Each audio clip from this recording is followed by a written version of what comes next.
Okay, then let's move on to the championship playoffs. It's going to be, as Craig Marias predicted, a Southwest London final. Brentford 3, Swansea 1. Brentford win 3-2 on aggregate. They overturned a 1-0 deficit. It was a good performance there from the Bees, Craig Marias. It was. They really needed a big performance, to be honest with you. I think they let themselves down in the first leg. It was a fantastic goal by Ayew, who also missed a penalty in that match. So they, Swansea could have been 2-0 up in the first leg. But I thought the Brentford performance in the second leg, when they played at home, was really good. I mean, the quality of Ollie Watkins' goal. I'm not sure if you saw it, but it all came from a Swansea free kick.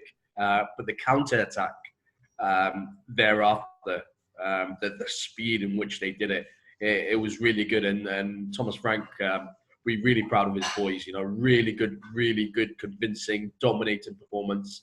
And they're through to the final. Yeah.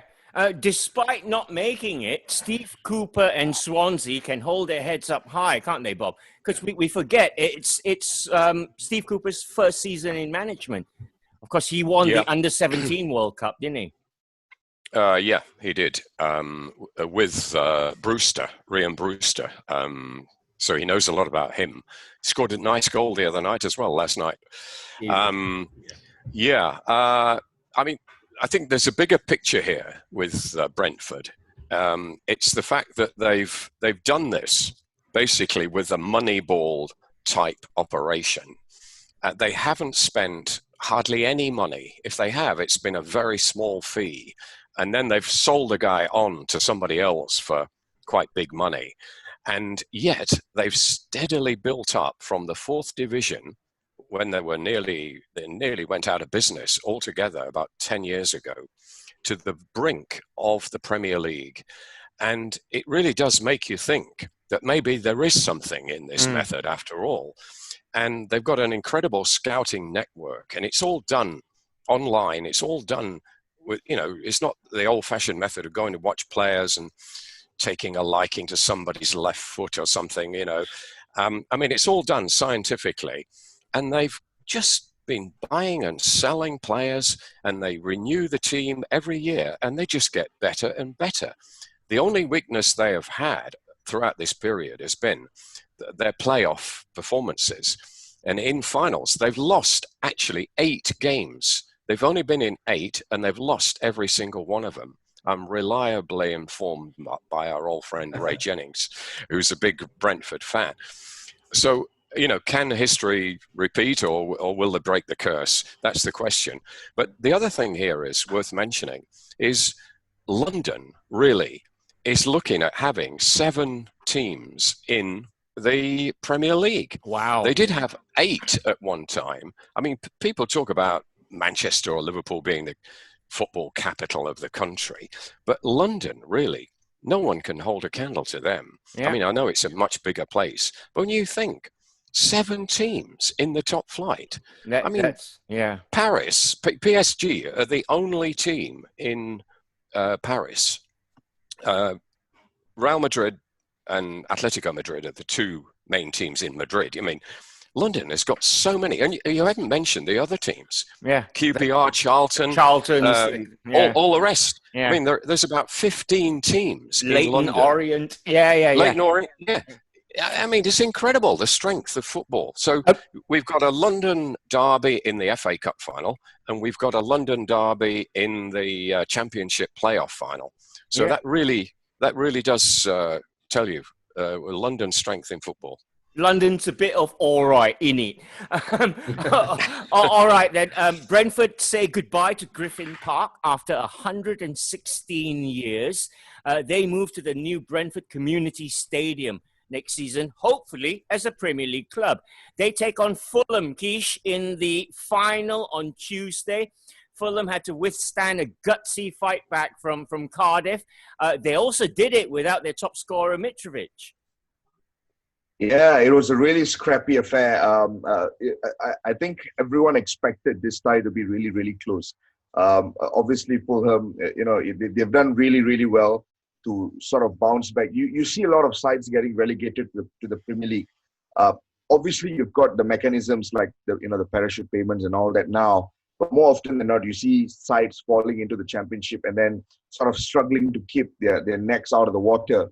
But Fulham have done really, really well in bouncing back, in sort of remaining competitive, and making use of certain strengths that they have in their squad, in the form of especially Mitrovic. But obviously, they didn't have Mitrovic for this particular game, but they've been able to grind out a massive win away from home as well, because there was a lot of pessimism after that first leg defeat at Craven Cottage. But to go to Wales and to be able to grind out that 2-1 win and get the result, I think it's absolutely impressive. And I mean, it will really be fascinating. You got it wrong. Cardiff won at Fulham, but Fulham still go through. Yeah. No, especially after the result at Craven Cottage. What I mean is the pessimism for Fulham supporters after Cardiff won there. But yeah, it's a really good result, and I'm looking forward for the Championship playoff final. Though I'm a huge fan of Brentford, and I have a bit of bias towards them. If the listeners out there have not read their story, you've got to go and read about their two co-football directors. They've got two young guys running the show. There's a massive data revolution going on at the club. I mean, what's to not like about a story like that? Taking a small club, implementing modern solutions, and it's working. So I've got my biases for Brentford, and I think they might just have the slight edge as well with the all attacking football style. All right. Sorry, quickly, Ross, can I just say, I mean, we talk about Fulham as well, that's another young manager that we have there in Scott Parker, first year management, first full year. And now you're starting to see, your Gerrards, your Lampards, your Oles, and Scott Parker and all that. These players that we, over the last 10, 15 years that we saw playing at such a high level, now they're coming into their own kind of forte, and they're coming up as promising young coaches, and it's fantastic to see Arteta as well. Sorry. Yeah, absolutely. All right, it's all set for a final with lots of goals. Two counter-attacking sides. Brentford versus Fulham is a Wednesday morning, 2:45 a.m. kickoff.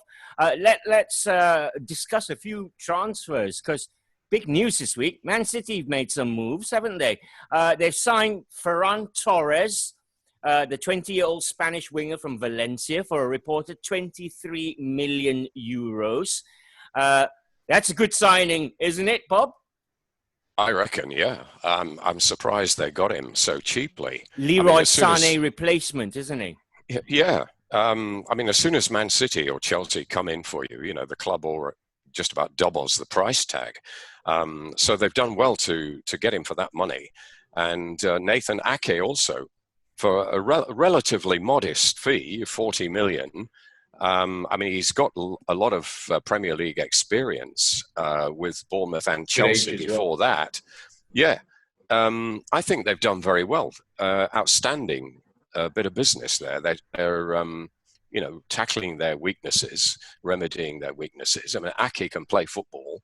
He's got two good feet. I mean, that's paramount for Pep. He wouldn't buy another centre-back that didn't, having experienced what they have lately.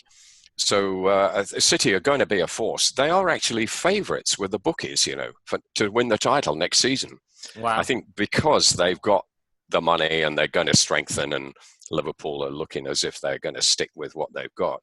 I think that's probably the reason. It should be a great battle next season. But these transfers, and Chelsea are already moving. I mean, they've signed two players, Werner and Ziyech already, and they're close to getting Havertz.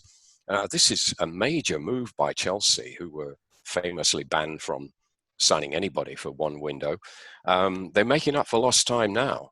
And I think they'll be a force to be reckoned with next season as well, if they get Havertz, certainly. Okay, so Ferran Torres and Nathan Ake to Man City, they look like done deals. Brighton, Craig, have signed a Netherlands Ajax defender as well, Joel Veltman. I had to look him up. Apparently, he played 5 Champions League games for Ajax last year. Yeah, I mean, he's been quite prominent at Ajax. It's a good signing, very good signing. They're signing a solid defender. I don't think it's a signing that's going to get Brighton fans jumping off their seats. But what they should look at is the CV. I mean, you're talking about getting a Champions League player who's had the tutelage of playing at Ajax, learning the Ajax way. It's a very, very good signing for Brighton and Graham Potter. And then they got the obvious one, in Adam Lallana, who for me, I still think, at 32, he can offer something to the Premier League. He's nowhere near past the sell-by date. I think with him, he can score at Old Trafford, can't he? I think with Lallana, it's just staying fit, and that's been his problem. That hampered his time at Liverpool. Staying fit, free of injury. I think he's got a niggling ankle injury, if I remember correctly. But it's adding to that creative thing. I mean, we did say when Brighton made the decision to part ways with Chris Hughton this time last year, it was ludicrous, and how can they do that? They brought in Graham Potter, who literally kind of changed the way that Brighton play. There's more, you enjoy watching Brighton play now. There's more quality going forward. There's more creativity, and Lallana's just going to add to that, really. Yeah. So fantastic signing on a free transfer by Brighton and Graham Potter. On both defensively and offensively. Yeah, Bob mentioned Chelsea making a few moves, Keesh. There's a lot of talk about Ben Chilwell wanting to leave Leicester for Chelsea. That's going to be big money if it happens. Yeah, the problem with going for any Premier League player is that the prices will be incredibly inflated. It is the reality, like it or not. But it's not a surprising move because Chelsea have needed to strengthen the defense more than the attack. I mean, Hakim Ziyech, Timo Werner, and even Kai Havertz, all of them are exceptional players, don't get me wrong. But you look at the Chelsea team at the moment and you think of what needs fixing, and you immediately tilt your head towards the defense because that's the one that needs fixing. Azpilicueta is getting older. He's been a real good servant and still, he's still pretty good in a back three, but otherwise, he struggles at times. He's a reliable backup option, I suppose. At left back, Marcus Alonso fits a wing back position, but is he exactly suited to the left back role? Is he dependable? Emerson, I don't really buy that as well. So Ben Chilwell is an option that will definitely come in and shore up the defense. The question mark is whether or not they can afford the price tag that Leicester would set, because I happen to think that they also need more reinforcements at the back.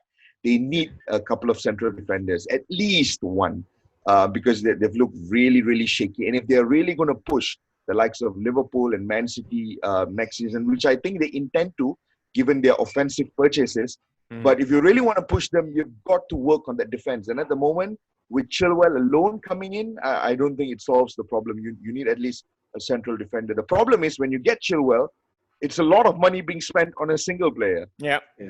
I think what we're forgetting as well is the goalkeeping area. Well, Frank wants one, doesn't he? Yeah. They've got a big problem there in terms of, they got the world's most expensive goalkeeper. Who Frank doesn't like. They obviously want to flog it off. Yeah. Who Frank doesn't like, and there's hope that they're going to go in for the Ajax goalkeeper. Ter Stegen, yeah. I just want to point out, Ross. Oh, yeah. Oh, Nana, yeah. In a world where we're talking about 40 million, 50 million, and 60 million figures, I just want to point out the fact that Graham Potter and Brighton have been able to sign Joel Veltman, a player who can play at centre back and right back. He brings the versatility that Graham Potter wants for £900,000. It's just incredible. When you look at the pedigree of the player, you look at the CV that he comes with, and then you look at the sum that Brighton paid to get him from Ajax. That it's a really, really, really good signing. All right. Well, I tell you who's going to be the bargain of the summer, and that's Willian. He's going to be going for a free transfer. A freebie, I mean, the problem is he wants a 3-year contract, and he's already 30, and Chelsea are loath to give him 3 years. I have a feeling they'll cave in, Chelsea. I really do think he's important to them, and that they'll offer him 2 or 3 years that he wants. But can he play in goal? That's a great question.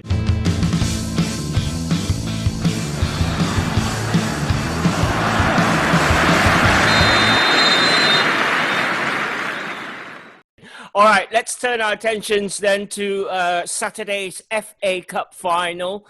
It's the ideal way to finally bring the English football season to a close. It features, as Bob mentioned, a London derby.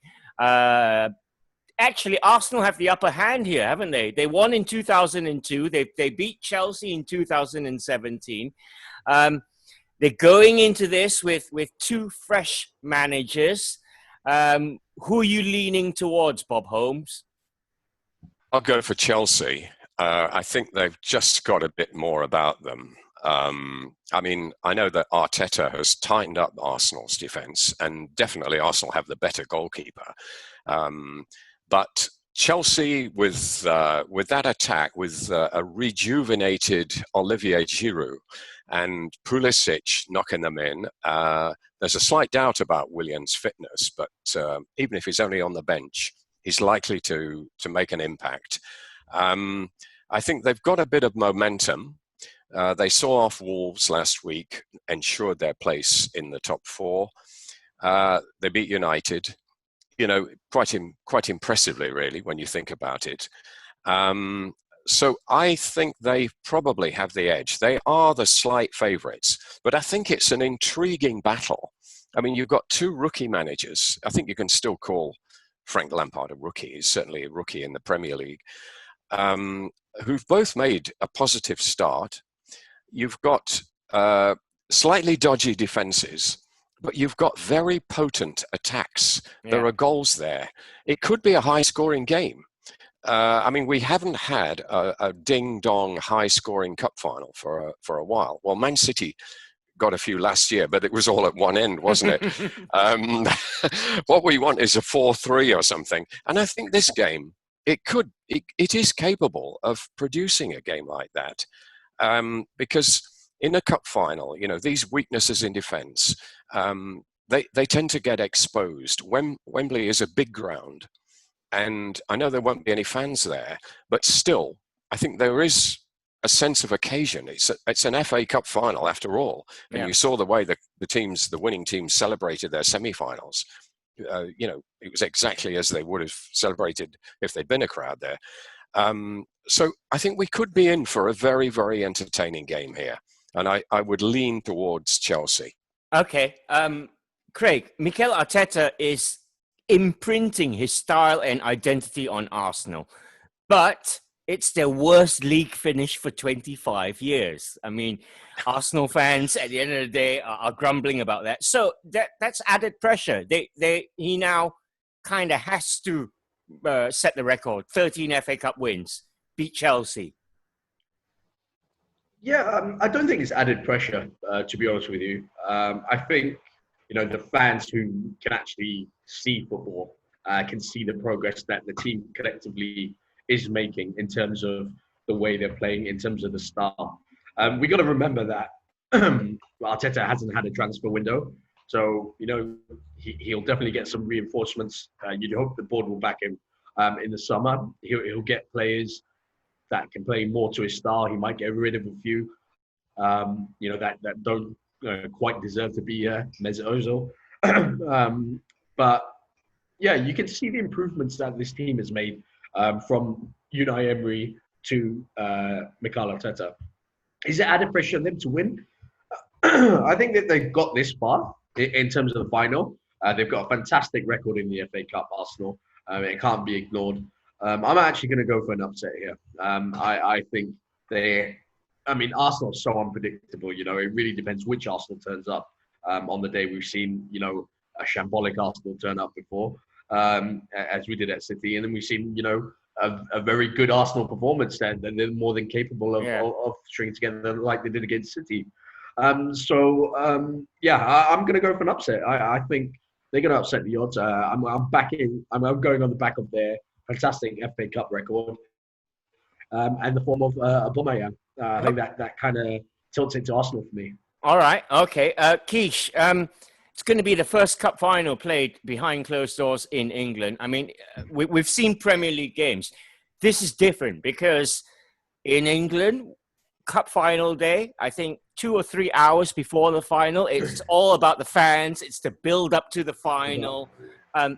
That's going to be massive. Is it going to affect the game, do you think? The thing with the Premier League is I think the players are all at a level of professionalism where they have sort of adapted to perform at their very best, even without fans. We've seen it in the Premier League.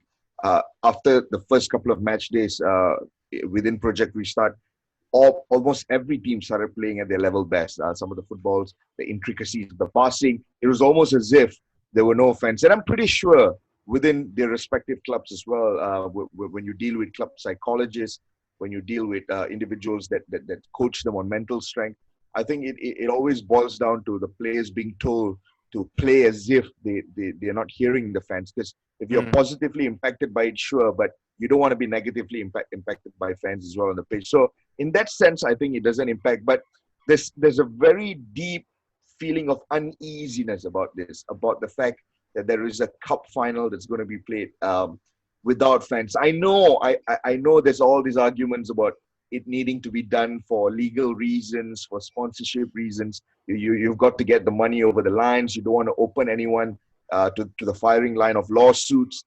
But it's still very uneasy. It's not an easy thing to digest, to see fans being sidelined from an occasion like this. So it'll be very sad that an FA Cup final is being played, especially at a stadium like Wembley. Absolutely. Without 90,000 fans. Yeah.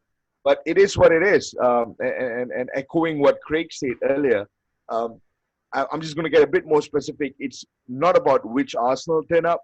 It really just boils down to whether David Luiz turns up or not. It really just boils down to that. Because if the guy shows up like he did against Man City, then I'm telling you this Arsenal side are good value to beat Chelsea. But everyone else could turn up, and if David Luiz just chooses not to turn up, then it ends disastrously for Arsenal. I understood. I previewed this, guys, the cup final already, and I called it the David Luiz Derby.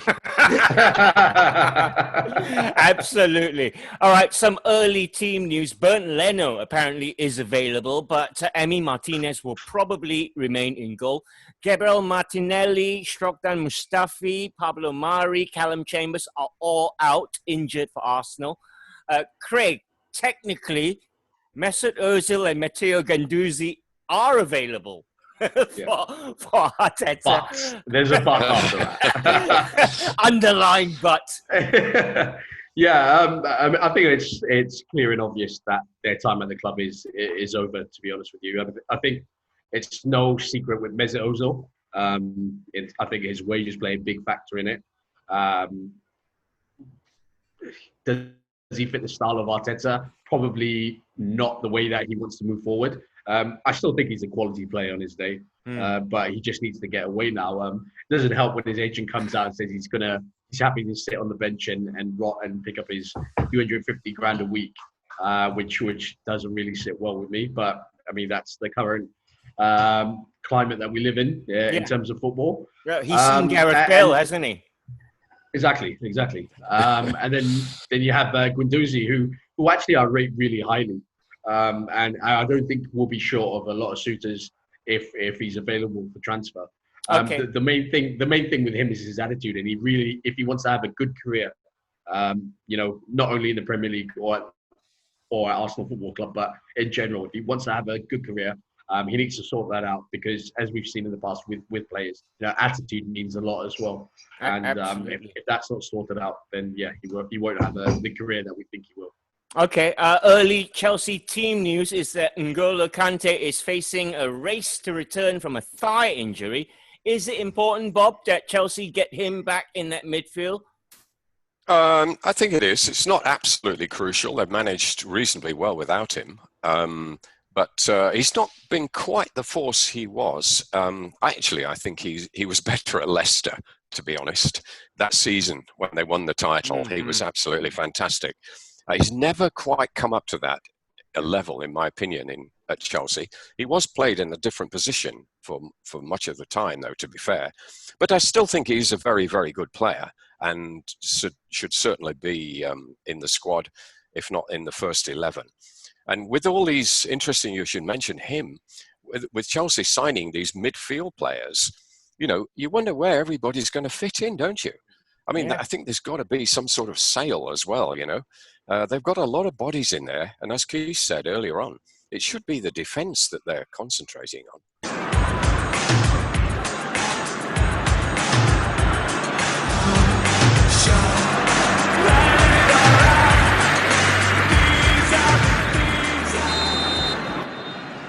All right, let's get a prediction or two from the guys then. We're going to start with you, Keeshnan. What do you think is going to happen in the FA Cup final? Give us a score. I'm a big fan of the work that Arteta has done at Arsenal, and I'm keeping my fingers crossed that David Luiz turns up, because we all don't want to watch a game where David Luiz doesn't turn up. And I think Arsenal will nick this one 2-1. Arsenal to win 2-1. Arsenal have won 76 occasions, Chelsea 65, 59 draws of their FA Cup clashes. Arsenal have 9, Chelsea have 5. There have been 6 draws. Bob, what is your cup final prediction? I'll go for Chelsea. I think there will be goals in it. I'll go for Chelsea 3-1. Chelsea 3-1, lots of goals. Craig Marias, I know you're going to lean towards Arsenal. Give us a scoreline. 3-2 to Arsenal. Like Bob, I think there's going to be quite a few goals in this. And yeah, I'm looking forward to it. Brilliant stuff. It's going to be loads of goals, and the guys have said it's a midnight Sunday morning kickoff. It's Arsenal versus Chelsea. It's the FA Cup final, and we'll be talking about it on Monday's radio show. For now, let me say many thanks to Bob Holmes. Thanks, everybody. Enjoy the final. Should be a cracker.